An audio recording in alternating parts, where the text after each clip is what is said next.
আমি তো আল্লামা সাইদি সাহেবের, আল্লামা সাইদি রহমতুল্লাহর সবচেয়ে বেশি পাগল, সবচেয়ে বেশি ভক্ত আমি। এই জন্য ওনার মৃত্যুর পরে আমি লিখেছিলাম, আল্লামা সাইদি তুমি মরনি। শুনবেন সবাই। এই যে সুন্দর তাফসিরের ধারাটা, এই যে সুন্দর স্টেজগুলো, এগুলোর অবদান হচ্ছে আল্লামা সাইদি। তিনি স্টেজগুলো রেখে গেছেন। আজকে আল্লামা সাইদি রহমতুল্লাহ আলাইহি, হ্যাঁ কোনটা কোনটা বলতে দেয় নাই? হ্যাঁ, আমারে বলছে, অনেক এমপি মন্ত্রীরাই আমারে বলছে যে এইটা কি জন্য লেখছো, এই গজল গাওয়া যাবে না। আমি বলছি আপনারা জেলে নিলে আমার আরো ভালো হইব। যার আলেমরা জেলে গেলে দাম বাড়ে না কমে? আলেমরা যত জেলা যাবে তত দাম বাড়বে। যারা নেতা হয়েছে, যারা সব প্রায় নেতারা জেল খাইটা নেতা হয়েছে, হ্যাঁ যেরকম ঠিক না বেঠিক?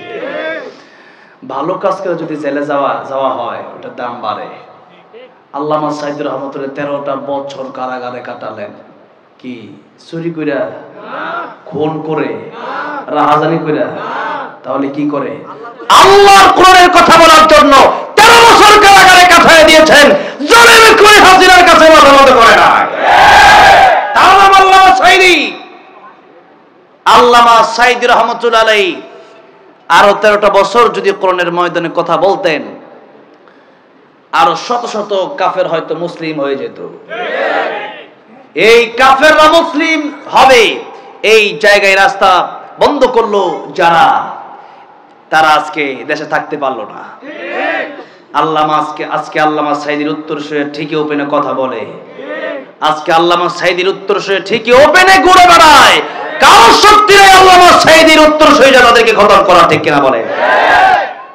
আমরা আল্লামা সাইদিকে ভালোবাসি এই জন্য যে আমাদের ভালোবাসা হবে মান আহাব্বা লিল্লাহ ওয়া আবগাদা লিল্লাহ ওয়া আতা লিল্লাহ ওয়া মানা লিল্লাহ ফাকাদ ইসতাকমালাল ঈমান।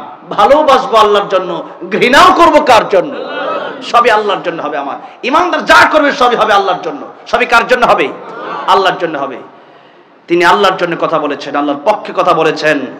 সুতরাং আল্লাহর পক্ষে কথা বলে যারা কষ্ট করেছেন, তারা আমার নবীর সুন্নাত আদায় করেছেন। আমার নবী জেল খেটেছেন কি খাটেন নাই? খাটছে। আমরাও কোরআনের কথা বলতে গিয়ে জেল খাটতে রাজি আছি না নাই? বলি ইনশাআল্লাহ। বলবো? কষ্ট হচ্ছে না তো?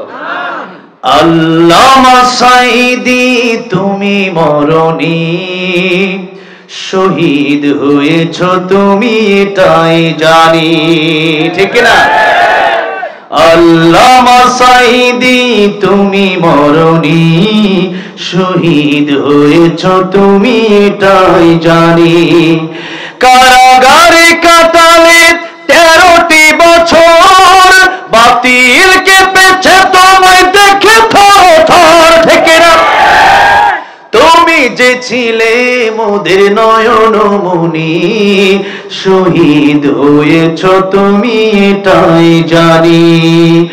আল্লামা সাইদি তুমি মরনি, শহীদ হয়েছ তুমি এটাই জানি। শহীদ হয়েছ তুমি এটাই জানি। দেখা তো হবে না আর এই জীবনে, দেখা হবে জান্নাতে ফল বাগানে। দেখা তো হবে না আর এই জীবনে, দেখা হবে জান্নাতে ফল বাগানে। এই আশা কবুল করো আল্লাহ তুমি, পড়েন আমিন। এই আশা কবুল করো আল্লাহ তুমি, শহীদ হয়েছ তুমি এটাই জানি। আল্লামা সাইদি তুমি মরনি, শহীদ হয়েছ তুমি এটাই জানি। শহীদ হয়েছ তুমি এটাই জানি। আল্লাহ প্রিয় আল্লাহ আমার কবরকে আপনি জান্নাতের উচ্চ মাকাম বানায় দেন, পড়েন আমিন। আল্লাহ আমাদেরকে আপনি শহীদি মৃত্যু দান করেন, পড়েন আমিন। শহীদি মৃত্যু হলে পরে সেই মৃত্যুর যন্ত্রণা হয় না, কবরে মুনকার নাকির আসে না। আর কিয়ামতের ময়দানে আল্লাহ বিনা হিসাবে শহীদকে জান্নাতুল ফেরদাউস দান করে দিবেন। জোরে কোন সুবহানাল্লাহ। এইজন্য শহীদি মৃত্যু আমরা চাই। আল্লাহ আমাদেরকে শহীদি মৃত্যু দিয়ে বলেন আমিন। আলহামদুলিল্লাহ। দীর্ঘ সময়